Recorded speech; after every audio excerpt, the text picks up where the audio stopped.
সেটা দেখবার দায়িত্ব কার? সেটা দেখার দায়িত্ব কার? এই ঘটনার পুনরাবৃত্তি তো হয়েই চলেছে। একই ঘটনা তো ঘটে চলেছে বারবার। একবার সাম্প্রতিক অতীতে কয়েক মাসের মধ্যে প্রায় 6 জনের মৃত্যু হয়ে গেল তড়িতাহত হয়ে।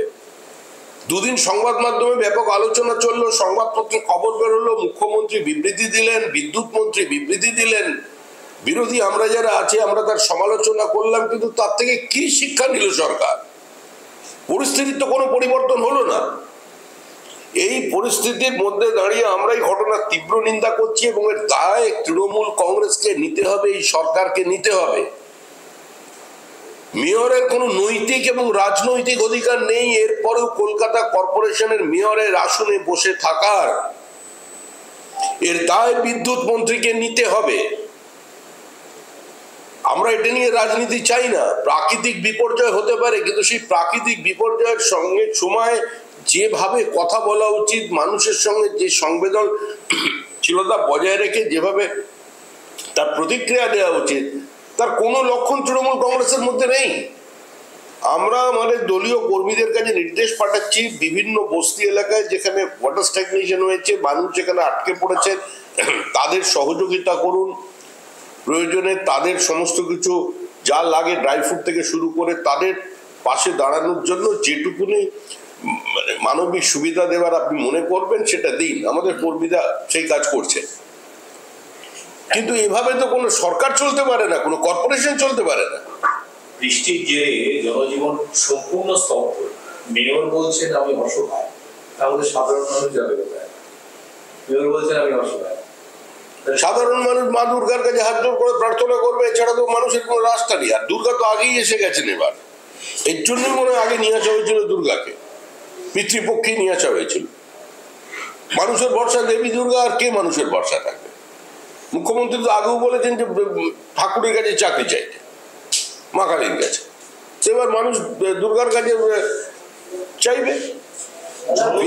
নিজে বলছেন অসহায়, তার মানে কলকাতার মতো একটা এই ধরনের কসমোপলিটন সিটিতে, ভারতবর্ষের অন্যতম গুরুত্বপূর্ণ একটি শহরের মধ্যে যদি অতিবৃষ্টি হয়, সে তার অবস্থা এই জায়গায় পৌঁছবে, তড়িতাহত 10 জন মারা যাবে, এইটা প্রত্যাশিত?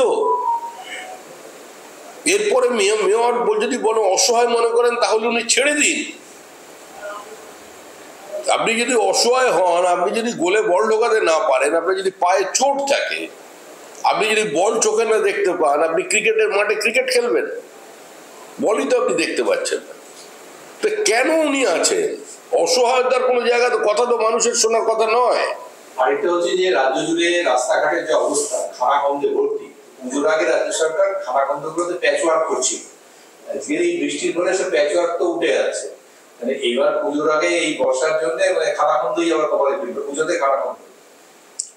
মুখ্যমন্ত্রী তো আগেও বলেছেন যা উন্নয়ন করবার 90% উন্নয়ন তো তিনি করে ফেলেছেন একদম প্রথম বছরে ক্ষমতায় আসবার 2012 সালের শেষের মধ্যে। তারপরে বলেছেন আর আমার কাছে টাকা নেই, উন্নয়নের কথা বলে ব্রিজ চেয়ে রাস্তা চেয়ে আমাকে আর বিরক্ত করবে না। তারপর পথশ্রী প্রকল্পের ঘোষণা করলেন। পথশ্রী প্রকল্প মাঝ রাস্তায় থমকে গেছে। পথশ্রীতে ঠিকাদাররা টাকা পাচ্ছে না, তারা কাজ করতে চাইছে না। ঠিকাদার খুঁজতে বেরিয়ে পড়েছে বিভিন্ন জায়গার সরকারি প্রশাসকেরা। এরপরে এখন চললো হরিলুট, দুর্গাপুজো, সেখানেও নাকি শুনছি চেক বাউন্স করছে। এই তো সরকারের অবস্থা। এই দুর্যোগ একজনকে অন্তত একটু স্বস্তি দিল। আজকে জেনারেল ঠিক হওয়ার কথা ছিল চন্দ্রনাথ সিনহা, এই দুর্যোগের জন্য আটকে গেল, আগামীকাল নিয়ে গেল। এটা আর কি বলার আছে? এটা জজ সাহেব আসতে পারেননি, জজ সাহেব হাইকোর্টে পৌঁছতে পারছেন না। বুঝতে পারছেন কি পরিস্থিতি, কলকাতা কি পরিষেবা দিচ্ছে বর্তমানে তৃণমূল কংগ্রেস? আমরা সাধারণ মানুষদের তাহলে কোথায় থাকবে? যদি বিচারপতি বিচারালয়ে না পৌঁছতে পারেন কলকাতা হাইকোর্টের এ ধরনের গুরুত্বপূর্ণ অঞ্চলে তিনি বসবাস করেন, সেখান থেকে তিনি হাইকোর্ট আসতে পারছেন না, তাহলে সাধারণ মানুষের পরিস্থিতি কোথায় আছে? সাধারণ মানুষের জীবনযাত্রা কোথায়? মাল্টি সুপার স্পেশালিটি হাসপাতাল, সেটা আর্জিকর বলুন,